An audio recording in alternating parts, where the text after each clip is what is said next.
I love this. So hello, everybody.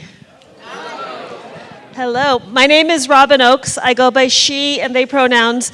And September of 2023 marked my 47th anniversary of identifying as bisexual. I spend a lot of my time traveling the world saying this to people because, of course, one of the main stereotypes about bisexuality is that it's just a... Exhibit A. Here I am. Here I will continue to be. So, I am so excited to be here. I have a Google alert set up for the word bisexual and another for the word pansexual. So every single time that a public official or public person comes out as bi, I get notice.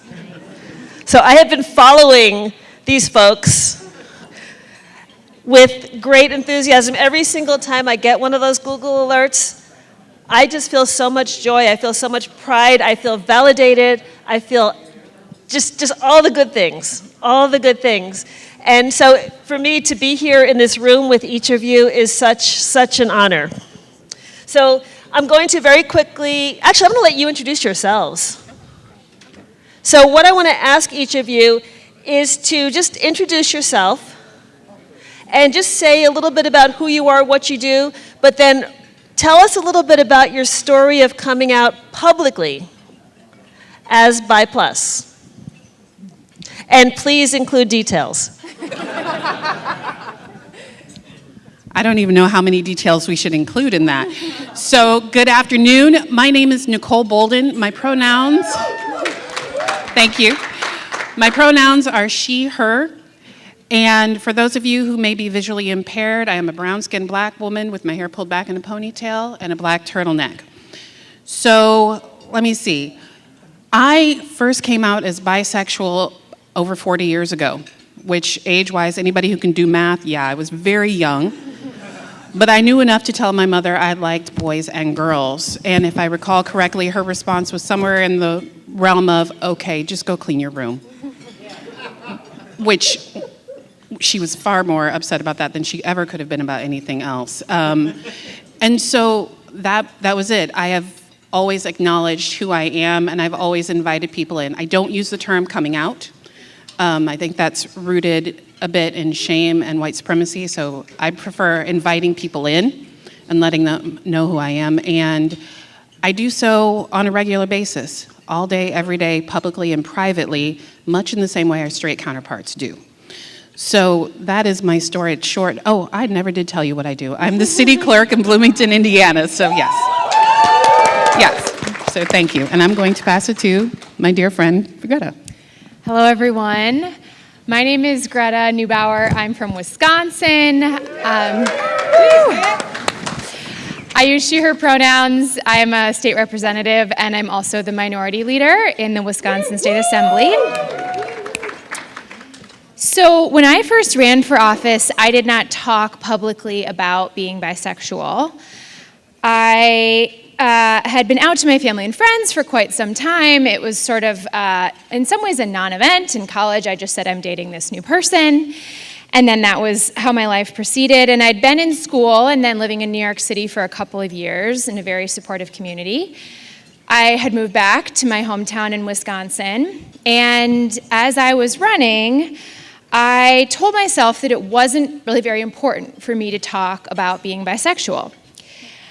I felt really vulnerable running for office the first time. I think that was part of it. It felt really personal to share that about my sexuality.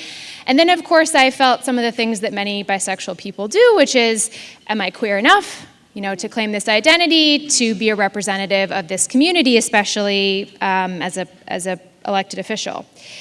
And I won, and I started working on LGBTQ issues and realized very quickly that sort of the progress I'd convinced myself we had made in my community was not the case. I spoke with young people. I learned about a hate crime against a young member of our community who didn't want to report it for fear of being outed to their family. I talked to friends of mine who had younger kids or teenagers who just decided they wouldn't come out until they left Racine. And then I was at a Pride event, our sort of small but mighty annual Pride event, and watched homophobic protesters shouting down trans youth, saying that we were all going to hell. And I, of course, realized how important it was for people to be out in that moment, and spent quite a bit of time drafting and redrafting an opinion piece about coming out. I had all the usual fears that I think people have in that moment. And of course, when I came out, I was asked, why are you talking about this? Are you really queer? Why now? All of those things. But I also had a really beautiful experience and realized how much it mattered to my community in Racine. I was very relieved to be able to feel like I was my full self publicly. And it was an amazing and powerful thing to talk to my constituents who thought they didn't know anyone who was part of the LGBTQ community or bisexual, and talk to them about what being queer or bi meant to me. And it was really, really important to me that kids in my community would not grow up the same way that I did, which is having zero representation, LGBTQ people, or knowing anyone who was bi or that was even a possibility. So I'm really happy to be able to be on this panel today. I learned in the process of preparing for this that 58% of the LGBTQ community is bi, but only 13% of LGBTQ electeds are bi. So really interested to talk about that some more and dig into what we can all do to bring greater representation. Thank you.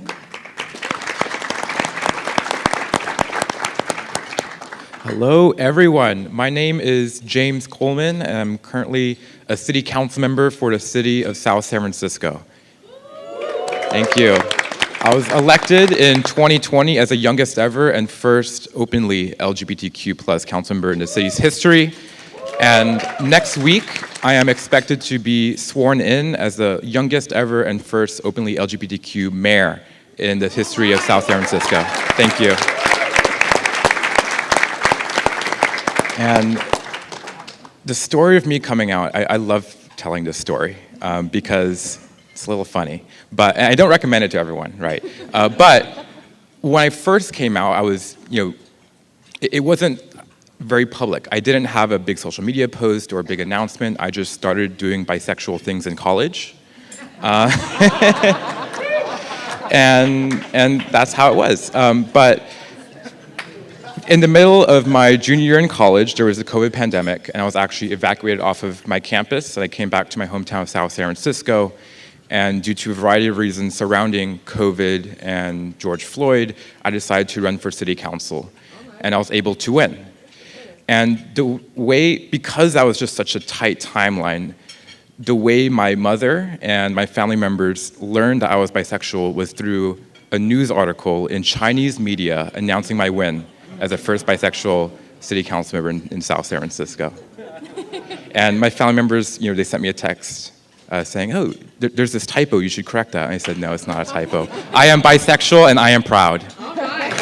Thank you.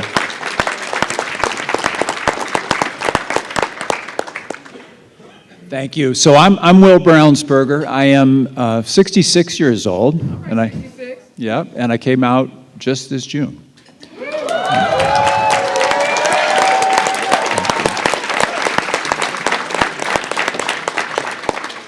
I've been in elected life from the ground up, lowest level of local politics, for 27 years. I am now the president pro tem of the Massachusetts State Senate.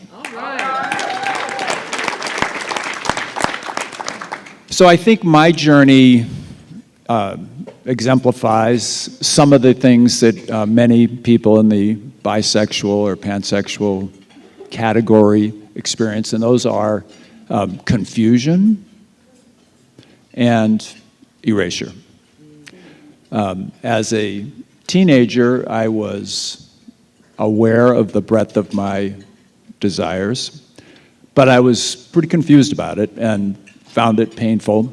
And as a late teenager, I sort of dove into transcendental meditation the way some people dive into heroin and alcohol. And I sort of came up out of that into came up for air in my early 20s as a very much in denial, very buttoned down, as straight as I could be, yuppie. And that worked. I could function as that. But there was something that eventually, by the time I was into my 40s or 50s, I knew was there that I hadn't really dealt with. I knew that I wasn't really whole. It took until my parents passed away a couple of years ago. My wife and I, my wife is here someplace. Where are you, honey? She's out there someplace. I can't see through the lights. But we shared a two-family house with my parents. I was close to my parents, so that was a big change. And time for me to get some therapy, which I probably should have done decades earlier, definitely. But that therapy was what it took for me to put my arms around my whole self and say, I own all of this. All of this is real. I mean, that's the thing. If you're in a relationship, solidly in a relationship for decades, you could sort of say, is this other part of me even real? Does this mean anything? But it does, and it is real. And so owning that, knowing that I had to kind of bring that into my persona and my relationship with the outside world, not just my own little agony about who am I, knowing that it would be so useful to be able to be in a room like this and have the support of a queer community. It's a beautiful thing. And knowing that I really wanted to pay it forward to, I'm so grateful to all those who have been out for decades and helped to create the space where people are able to own their whole selves. And so I'm very grateful for that, and I want to pay it forward and do that. So my wife and I had some talking to do, but she's been wonderful, and she's grown along with me and able to love me in all my glory. Sitting down at the kitchen table with the kids, no big deal. Welcome to the community, Dad. Love it. Yeah, then after telling a couple of friends, it's just like, let's just rip the Band-Aid off, and went out as hard as I could to just make sure everybody knew where I was at and why I was coming out and what it meant to me. In Pride Month, 2023, nice time to do it, and it just feels very right to be who I am and whole as a bisexual. Thank you.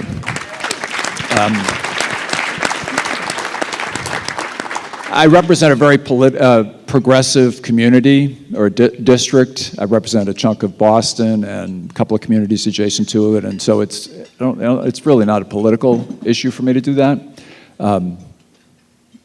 But what's meant the most to me is, those strangers, people come up to me at a reception or even on the street and say, Will, I just want you to know how much it meant to me as a bisexual person who is in a marriage, straight or gay, and feels a bit erased. For you to come out and be that, it meant a lot to me. So that's what it's all about, and I'm glad to be part of this panel. Thank you.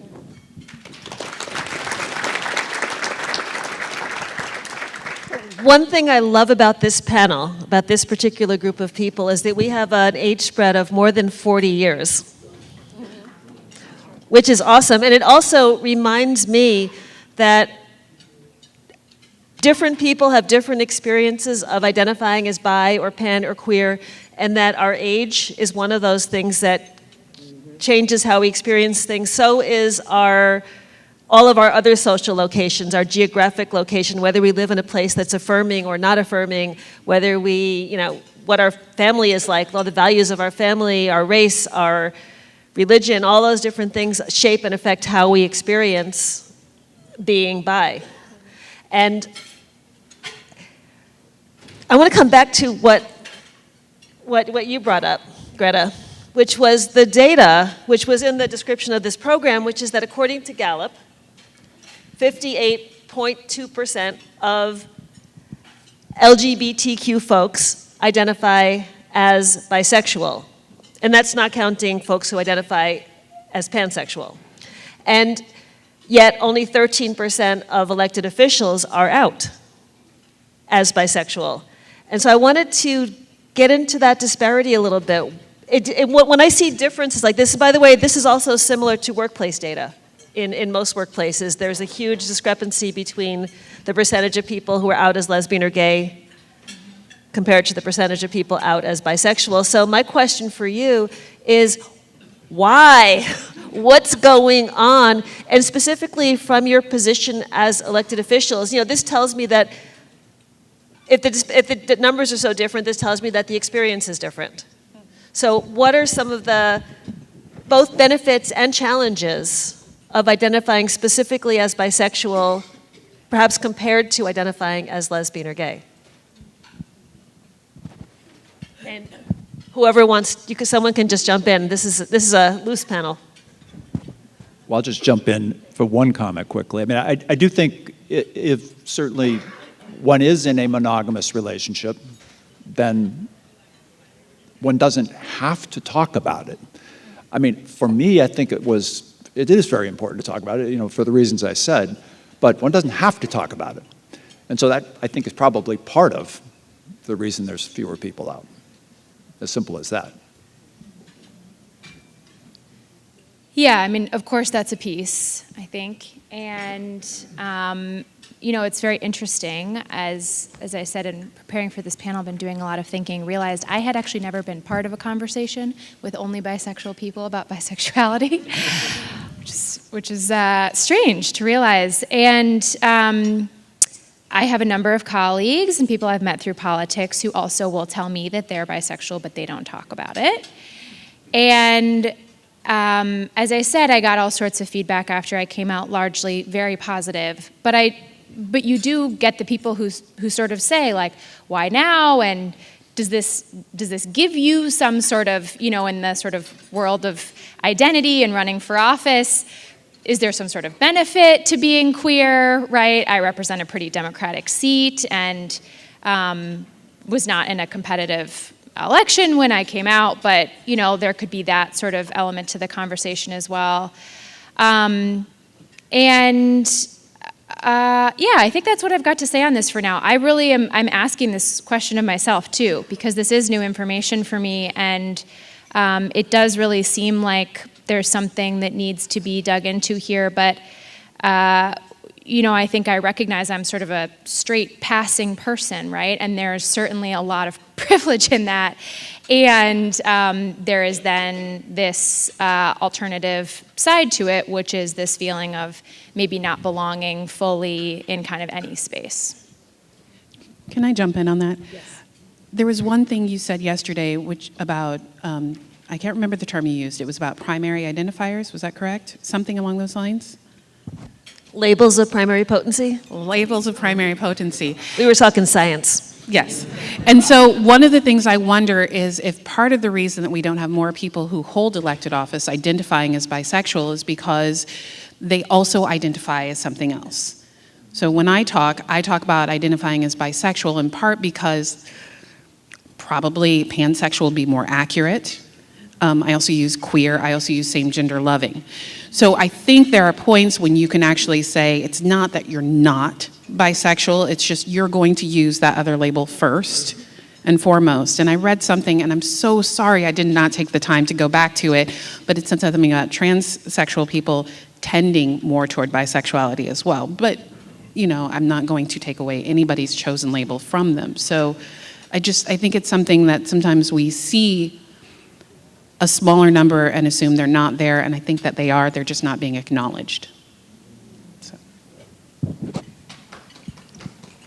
So this actually brings up a couple of thoughts for me. One of them is just what you just mentioned, that one of the dynamics that seems to happen when people think about LGBTQ plus people is that for trans people, there's the idea somehow that you only get one letter. So which one are you, lesbian, gay, bisexual, or transgender? And I think people often forget that trans folks have sexual orientations as well as gender identities. And so I think that's part of the erasure. There's so many different dynamics that are happening. I think that what you mentioned about being in a monogamous relationship, if I go about my life completely silent and I don't tell anybody how I identify, people will assume that my sexual orientation equals whatever would be, obvious from the gender of my partner. And that's not, and when I do that, if I just walk in the street with my wife, I'm not trying to pass as a lesbian, but I am read as a lesbian. And I think there's a big difference between passing, which would be intentionally acting as though you're something that you're not, and being passed over, which is not being seen even though you're right there. And so one thing I think I would ask of every single person in this room and on this panel is when you meet a mixed gender couple, don't assume that they are necessarily both heterosexual identified. And when you meet a same gender couple, don't necessarily assume that they identify as lesbian or gay. Because I think that's one of the main erasure things. I think that there are far more people right there in front of you, right there in public, who are not closeted, but who are not seen.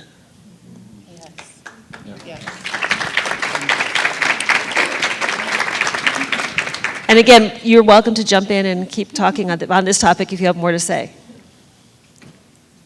You good? No, I'm good. So I want to also come into something else, which is another stereotype about bi folks, is that we're hypersexual. And some of us are, and some of us aren't, just like people of every other sexual orientation, right? Some of us are monogamous, some of us are polyamorous, just like people of every other sexual orientation. And yet, being hypersexual is attached to that identity. It's associated with that identity. It's seen as a causal characteristic. And I think that's one of the things that keeps people from coming out as bi if they're public officials, because they're worried about reputation damage. We live in a culture that is so anti-sex. We're all about sex, but we're also anti-sex at the same time, which is a strange paradox. But I think that there are many people who identify as bi who just don't want people to think things about them that will make people uncomfortable, because if you're running for office, you probably don't want to make people too uncomfortable. And so does anyone want to touch on that? Well, I don't know if anybody in the room noticed my partner and my daughter are up here, and they both started laughing about the question about hypersexuality. So I'm not going to pretend I don't like sex. I love it. I was raised in a very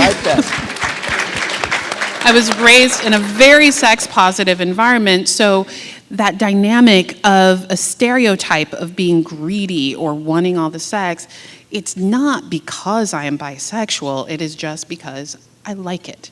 And I am not afraid to say that.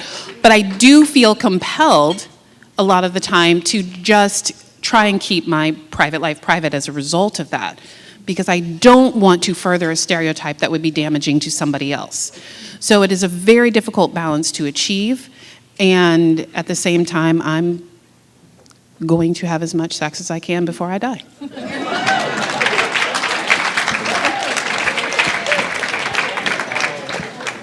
Yes, sir!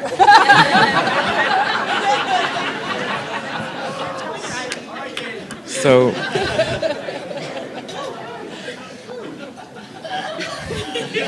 when I think about bisexuality, I tell people that I love all genders, and I love the differences in all the genders that we have. And it's not just about sex, although that's great, right? It's also about romance and about that emotional connection. And that's how I see it, put simply. Yeah, I can jump in. So something that I've found that's very interesting about being an elected official is that you gain actually a lot of political capital. Like, the more of yourself and your personal life you share with the public. So the most sort of likes or, feedback I will get on social media or on an op-ed or anything else is when it is about my own life. And it's like a photo of me, at a holiday with my family or, with my grandma, something like that. And I don't really want to do that necessarily, but I am aware that it helps people feel connected to me, right? Maybe they don't agree with me on a policy issue, but they see that I also like taking a walk at my family's farm and they feel connected to me. And I think there's a very interesting thing that's sort of trying to make a link here with this question, which is that there are real downsides. There are stereotypes people have about bisexual people that I became very conscious of when I came out, and whether they were in the comments or not, these sort of hypersexual, or I think, we've all been talking about it this weekend, in some way being a predator. And then on the flip side of that, people like really wanting to know about your personal life and, that line between your personal life and sort of your sexual life or your romantic life being really close. Yeah. And so that's something I think about a lot, and I really do think about everything that I share about myself. And as I said, I think that's a big ask on elected officials to have to kind of open themselves up and be vulnerable in that way. I think I get the most likes when I post like pictures of puppies or like, or I don't have any puppies, but big birds, the serious stuff doesn't really get people that interested. No, so I think, there's sex, and, how much sex do people want? Sure, most of us want as much as we can get, but there's also, the issue is, I think one of the subtexts is loyalty, and then the issue, and people are going to associate that with monogamy, and there's a judgment about poly. Now, and so without judging, saying ethical poly relationship, that's fine, that's good, but people do question loyalty, they question ethics if you're going to switch hit, if you will. And so that's, I think, another reason that people may be reluctant to talk about it, because you do get presumptions. I mean, people sort of said, oh, you came out because you had to get ahead of some scandal or something. Well, no, really not. My life is what it is. What you see is what you get, and nothing about that has actually changed. I came out because I wanted to be my whole authentic self and to help and to do what others have done for me. But yeah. So at least two of you have mentioned coming out by way of a letter, press release, a public statement. Can you talk a little bit about how to bring up the topic? Because I think one of the challenges of identifying as bi is, how do you bring it up in a way that it doesn't seem weird? Like, speaking of bisexuality, which we weren't, I am. How do you bring it up in a way that feels natural, comfortable, organic, not completely out of left field? So I was wondering if you could talk about that a little bit. I could start on that. So I think the way that I came out was a little unnatural to most people who do have a coming out announcement or story. But really, I feel like it differs per person. And I'm not going to judge anyone for how they come out or when they come out, as long as they have peace within themselves and they love themselves for doing so. So you don't have to make this big social media post. You could just start doing bisexual things, as I did in college, or you could have a massive party, a massive announcement, a press release, whatever makes you happy on the inside. That's what matters the most.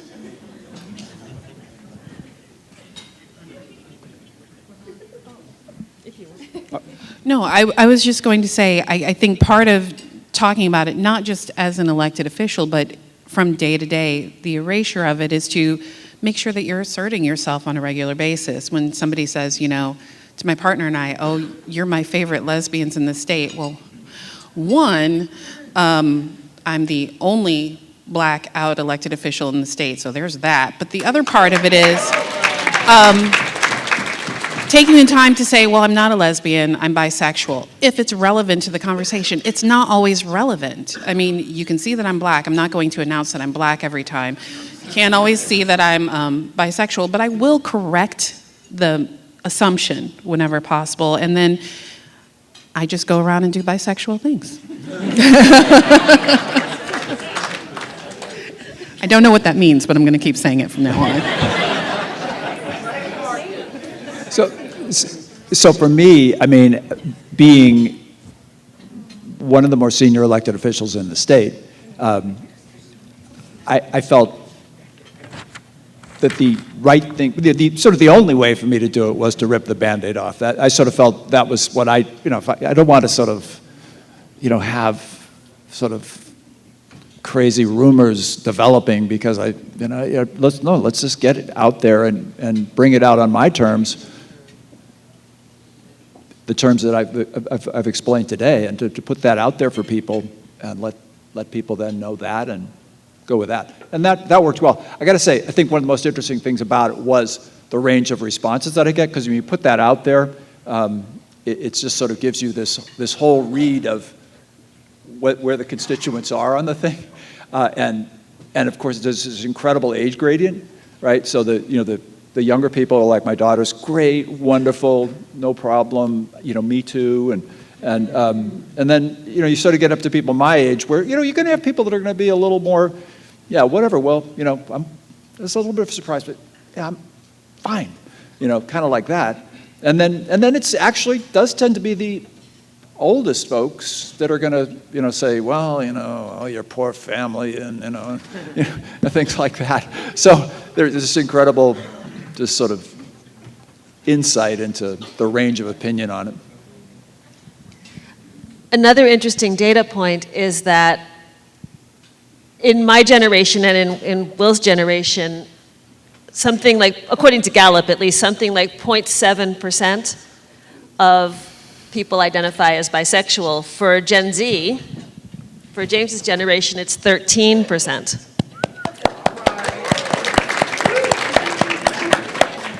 And so I think that there's a lot of people don't know what bisexuality is. They think they don't know anyone who identifies as bi. And Nicole, you mentioned that sexual orientation for the most part is not visible. It's not obvious. And in order to be seen, you have to come out. And if you're lesbian or gay and have a partner, all you have to do is show up in public. And people will assume that you're lesbian or gay, and that will be true. If you're bisexual, there is no single person I can show up with in public who will make my identity clear without me having to have a conversation. I think that's an argument for polyamory.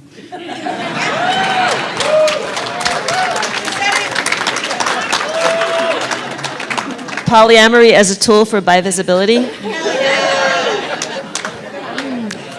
Some of our partners might not like that, but but I think there's also a tremendous amount of I think most people really don't even understand what bisexuality means. They think that when you say you're bisexual, you're saying you're polyamorous, or that when you're saying you're bisexual, you're saying that you're hypersexual. And I think that one of the things that I do in my work is just basic 101 education. So my definition of bisexual is that I call myself bisexual because it's about self-naming, because I acknowledge that I have in myself the potential to be attracted romantically and or sexually to people of more than one gender, not necessarily in the same way, not necessarily at the same time, and not necessarily to the same degree. And so when I tell someone I identify as bi, what do they know about my current relationship status? Nothing. What do they know about my sexual history? Nothing. And I think that people really confuse those things, and that's part of the challenge of coming out as bi, is people think you're giving them a detailed description of your sex life. And in fact, you're just giving them a simple description. You're just saying how you identify. And it's not always about sex. I mean, and that's, Will, were you the person who said the other day that bisexuals were the only ones who had sex in their label? Yeah, we were talking about that. That's right, yeah. Okay. Yeah. Yeah, lesbian, gay, trans, bisexual. Asexual. Well, that's true. Asexual, and I'm not going to miss that because That's got an A in front of it that's saying no. Yeah. Right? It just, I think it's fascinating when we start talking about it and recognizing how we're moving throughout the world. So that's it. I have nothing else on that. Let me stop. So I especially love the data points that you gave out. I mean, even 6 years ago when I was in high school, we aren't as accepting as the children are today. I see so many people in high school are coming out and they're proud about it and it's so much more accepting. And the data points really remind me of that one chart of left-handedness that gets tossed around about how when we were persecuting people based on their left-handedness, of course, not many people were left-handed, but then once they stop that archaic process of persecution, then suddenly you got a bunch of left-handed people. And so when I look at that data point, it's not that Gen Z is gayer or more bisexual than boomers or Gen X. They're just as gay and bisexual as we are. But because we are moving forward as a society to becoming more open and accepting of all genders and all sexualities, we are seeing people come out as their true selves. And I'll just add on that briefly again, this piece around why the visibility is important. I don't think I really knew what bisexuality was when I was growing up. I certainly didn't know anyone who was bisexual. I had a few people that I knew were gay, a few people that I knew were lesbians, teachers of mine, and I sort of was like, okay, good to know, that's what's out there. And then, of course, times have changed and, lived in different places and met so many people, but my younger sister is trans. She grew up not knowing any trans people. My older sister is bisexual.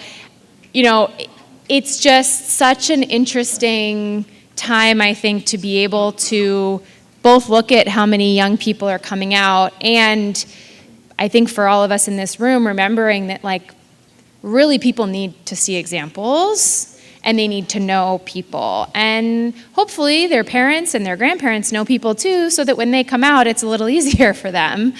And just think it's such again, of course, underscoring the importance of representation and those relationships so people can see themselves reflected everywhere. Representation. Yeah. Say that loud. Oh, sorry, I was just saying representation matters. And we hear it a lot, but what it really, really means, I think, is what it shakes out to. So knowing that there are other people like you and you can be that too. I've met so many young people who have come up to me and said, I know lots of bi kids who are my age, but I've never before met a grown-up, like a full-on adult who has a life and who's happy, and it just means a lot. It really does. Representation really does matter. I want to come back to something we touched on earlier, which was when you have multiple labels that are labels of primary potency, that are labels that carry, huge social weight, like being trans, like being bi or lesbian or gay, or having a disability, et cetera. It's so easy for bi to get pushed to the back. One thing that I've seen over and over during the many years I've been doing this work is so many trans people identify also as bi plus, and yet nobody seems to know that. Nobody seems to know how they identify, and nobody even thinks about that as a thing. And even over this conference, I've had some conversations, and with permission, I just want to name 3 people who identify both as bi and as trans. Zoe. Andrea Jenkins. And, oh my God, your name is out of my head. You're running for Sarah McBride. Sarah McBride, they have gender identities and they also have sexual orientations, and yet because I think of the nature of how trans folks, those issues are so hard right now and so intense, and there's such a strong battle that so many trans folks choose to kind of not really focus on their sexual orientation because their trans identities are on fire. But I just really that makes me sad. I really want people to be able to be their whole selves all the time, in public, and comfortably.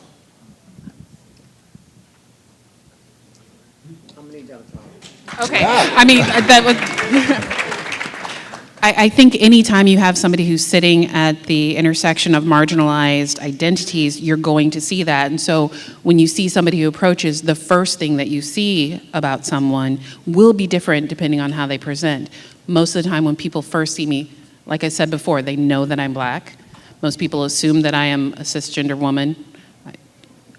They don't look to my bisexuality or my sexuality at all. It's not a question for them most of the time. When I first ran in my community, it was a bigger deal that I was a Black person running than that I was LGBTQ+. Our community had elected people who were LGBTQ+ many times before. I was a first in many different areas. I was the first Black woman elected to citywide office in my community. It didn't even occur to me to ask the question about my LGBTQ+ status because I had seen others before me.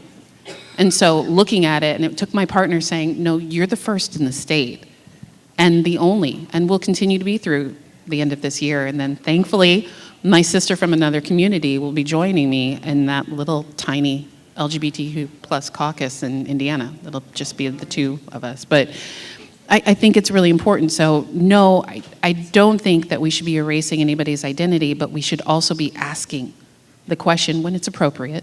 It's not always, hey, you're in the public bathroom and you ask a random question. No. But actually giving people space to be fully themselves and authentically and unapologetically who they are is so important. So I agree with your statement, question, not sure which one it was, and recognize it. So, I think we have time for some Q&A from the audience. There are a couple of microphones, I believe, that there's one going to be over here. So if you have a question or a comment, please raise your hand and someone will come running over to you and give you a mic. Yeah, hi. Great. Hi, I am Sanjay, one of the Victory Empowerment Fellows. I use they or he pronouns. So my question is about how your identity has helped shape kind of the policy things that you've been able to fight for, how you've been able to show up as a bi person for the LGBTQ community, what that experience is like. For those of you who came out after being elected, how has that changed your ability to speak for the community, to advocate for the community? I can pick that up.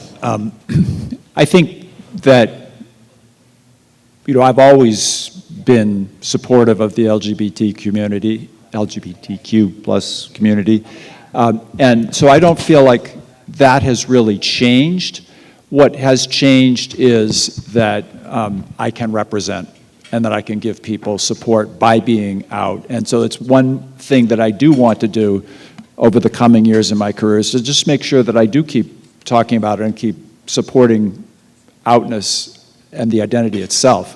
But I think that most of we're all worried about climate change, we're all worried about housing, we're all worried about gun safety, we're all worried about accommodating change and transformation with migration. So there's all kinds of issues that affect everybody, whether you're straight or queer, and so we want to keep talking about all of those issues as well, and representing all of my constituents. And so that I think it's an addition for me to be able to represent, but the agenda doesn't really feel like it changes much. Yeah, thank you for this question. Sort of have two thoughts on this. One of which is calling back to what Mayor Parker was talking about yesterday, which is the very close link between democracy and our rights. And I'm in Wisconsin, as I mentioned, I'm the minority leader, and the major focus for us is getting legislative maps that mean that the will of the people can actually be reflected in our legislature. Right now, we get about 50% of the votes in all the statewide elections and have a third of the seats in both chambers. And it is not a democracy. It's not a democracy. We're classified as a democracy desert, and I have seen very directly the impacts on my constituents, as I mentioned, on my trans sister, who thankfully can live in Minnesota and be in a state where, her rights are protected, but does not want to live in Wisconsin, right? I lost the right to have an abortion last year in Wisconsin.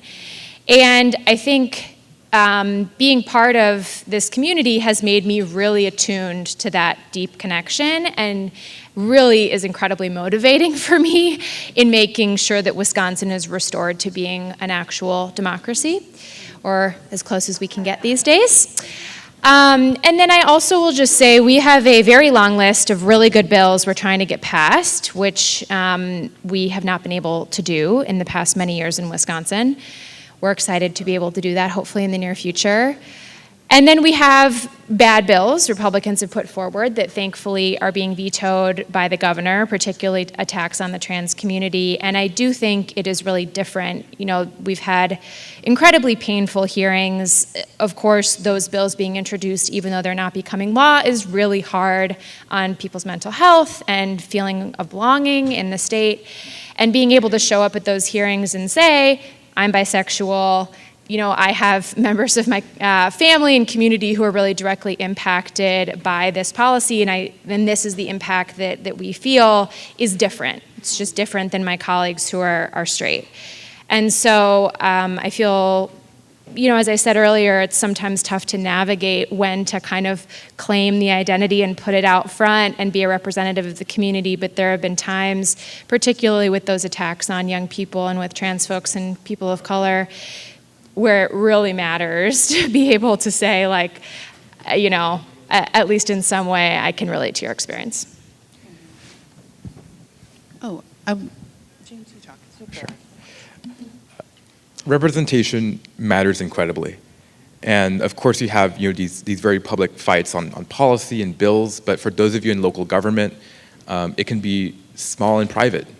Like when we are building a new rec center, is that rec center going to have gender-neutral restrooms? Is our city staff, and I think what's really important is our paramedics, fire, and police, are they getting LGBTQ sensitivity training? Are we going to raise the flag, the pride flag, during Pride Month? I mean, it's these things, the small things that ensure that the LGBTQ community, the alphabet mafia in all our cities, that they feel welcome and heard and respected. So thank you for the question. And I think when we go into a room in our given spaces, we're not just one thing. So applying our entire experience to what we're doing is so very important. And we may see things from our lived experiences that others in the room just do not think about. So in my role, I'm in municipal government, I'm a clerk, so a lot of what I'm dealing with are records. And I know some people think it's boring, I love it. But I am much more inclined to look through our city code and say we need to actually write an ordinance to include gender inclusive language so that we're not looking at firemen, but firefighters. And it's small, but it's important. So that's what I bring into the table when I go in, and making sure that we have, I had another example and I just blanked. Actually, just passing a resolution to recognize Pride was huge for my community. And our council didn't recognize the importance of it and saying, yeah, can we just do that? Here's an example of one. We've got it all drafted for you. And pushing, and that was behind the scenes. Because when they come out in public, it was, oh, we're doing this and we're so great. And we're, okay, that's cool. So that's what I try and do, which is bring my perspective and make sure that it happens. Because there are others, and it's not so much about me, but it's about 50 years from now what I want my community to look like. So that's right. Yeah, I just to tack on a little bit a thought. I mean, I was thinking a lot about the connection between the LGBTQ rights issue and democracy, and I think that's very deep. From a vocabulary standpoint, I'm inclined to want to talk about human rights because democracies can be mobs, right, and be unkind to any kind of minority, right? And so it's not just democracy, it's human rights. It's things it's space that we create for religion, gender, sexual preference, lots of things, right? And that's what is the heart of what I think we advance by advancing LGBTQ rights, is that respect for each person in their particularity.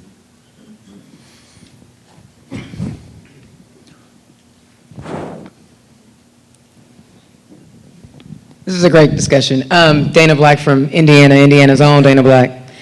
Quick question. We often speak to our straight community about what we need from them to help lift us up and support our LGBTQ plus community. But as bisexual individuals, what do you need from the LGBTQ plus community to uplift you and help you all navigate all those spaces? Tell us how we can be of service to you.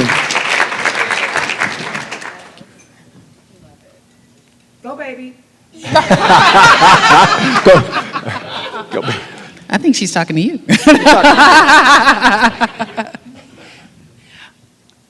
When we ask for help, give it to us. Don't erase us and don't ignore us. Don't denigrate us. Support us and recognize when we're not in the room, or when we are, lift us up. I mean, you can put it in a whole bunch of different ways, but don't forget. I feel like that 80s song, Don't You Forget About Me. I mean, that's it. Don't forget about us. And it's so very hard, especially, and I will say this, if you are in a relationship with somebody who is bisexual, don't ignore that aspect of it. It doesn't mean that they're going to leave you. Will, you were talking about the consistency and loyalty dynamic, but just recognize it and support it, however it appears, and ask your partner how that actually manifests for them. And I don't think that bisexual people are a monolith, so you can't assume what works for one works for the next, works for the next. Or am I wrong? Well said. Thank you.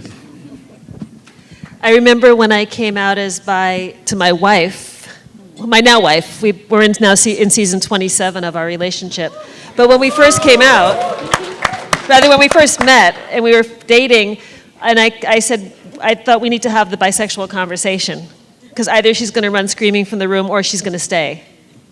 And I said to her, I just want to make sure you know that I identify as bisexual, and she paused. She's a very thoughtful person, and it's really annoying, so there was this very long silence.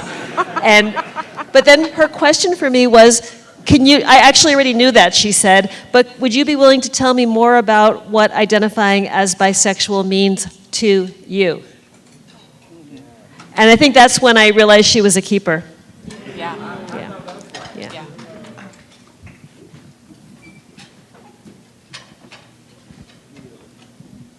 Thank you. My name is Crystal Marks. Yes, that Marks. Sorry. Or not sorry. Former city council member from Burien, Washington, just south of Seattle, and also bisexual and polyamorous. So thank you for identifying those.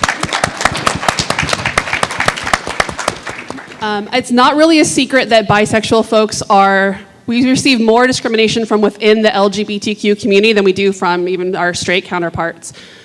How do you suggest, now that you have a full audience of our entire huge extended family here, how do you suggest that folks move forward in recognizing us and repairing that bridge? And how can we as bisexual folks also help them to repair that bridge? Great question. Yeah, I can take a stab at this. This builds on, of course, what Nicole and Robyn said, but I do think just like showing people some love and recognizing again that who someone chooses to be in a relationship with does not completely define their sexuality, who they are. We've been talking a little bit about how I'm in a straight relationship, Nicole is not. People assume I'm straight, people assume that you're a lesbian, right?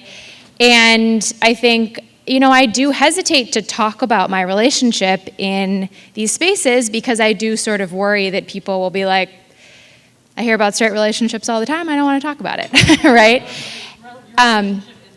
My relationship is not a straight relationship, but I think folks get what I'm sort of saying, which is that I think people would perceive it that way, or, when I got engaged recently, I took a little time, but yeah, thank you.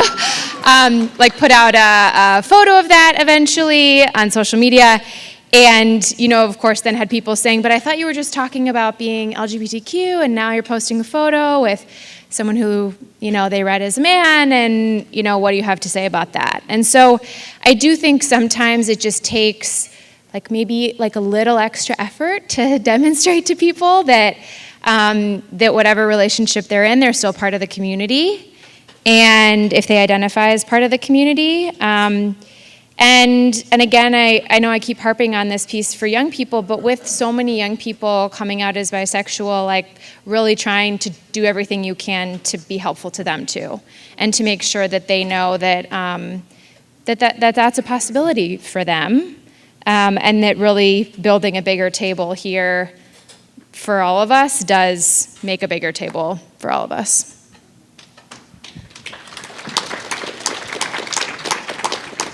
Yeah, I just want to say thank you to the Victory Institute for choosing to put this panel on and lift this up as a reality. And so this is the kind of conversation that certainly is helpful.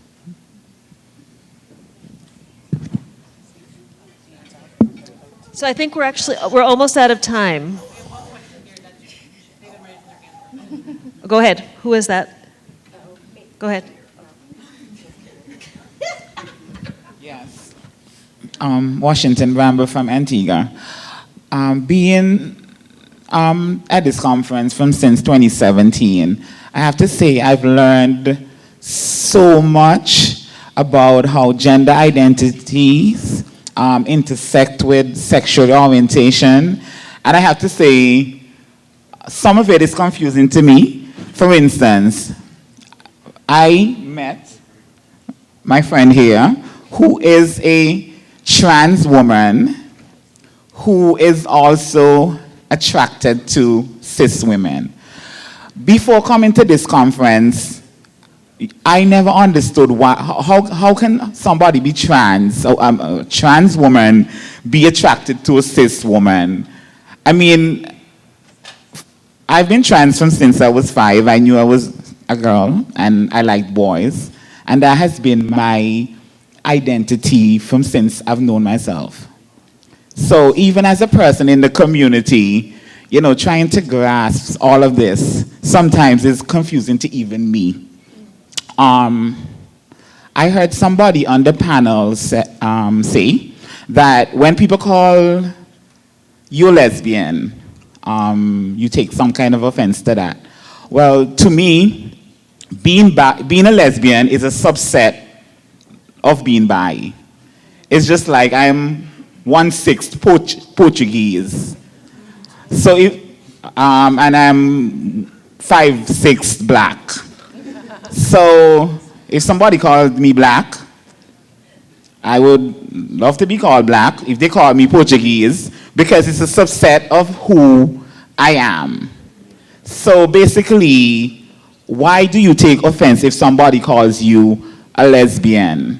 That's one question. And my second question is, your partner, how do you comfort her if she believes that she's somehow inadequate to satisfy you because she knows that you're bi? How would you reassure her that she is not insufficient? Thanks. So to answer your first question about taking offense, generally speaking, I'm not offended, but I will correct, because I prefer clear labels and very good language to actually encompass all of who I am. So it's not a question of offense, but it is a question of clarity. And I appreciate clarity in everything. As far as the question of comforting my partner, I'm not sure exactly how to answer this question, so I will try and answer it for the larger group, and if I don't do so, please, by all means, grab me when we get off stage. But part of it, even when we first started dating, it was a discussion about the long term and what we both needed from one another. We have ongoing conversations about what we need, what we want in our relationship, and that can go from everything to time together or time apart, if necessary, planning our next moves career-wise, everything that goes into it, and then having those conversations. But we're both people who prefer words of affirmation, so it is, you are being an excellent partner. And I appreciate everything that she brings to the table, whether it is our back and forth and our general joy in being together. So, and please don't ever doubt, I cannot say enough to her about how much I love her and respect her.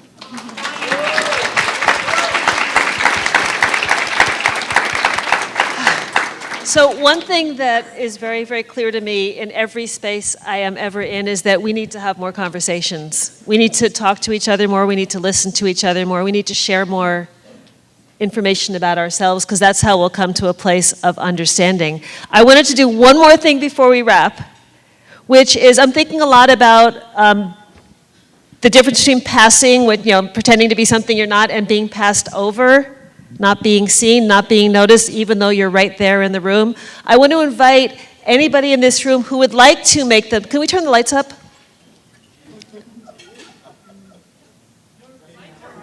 They're up? Okay. I want to invite anyone in this room who would like to make themselves visible as a bi+ person to stand or in any other way make yourself seen.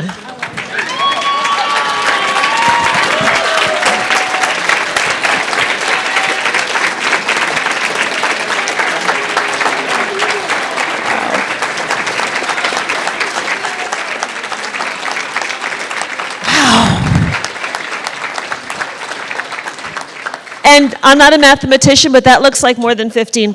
That's all. Thank you so much. And thanks to the panelists. Thank you.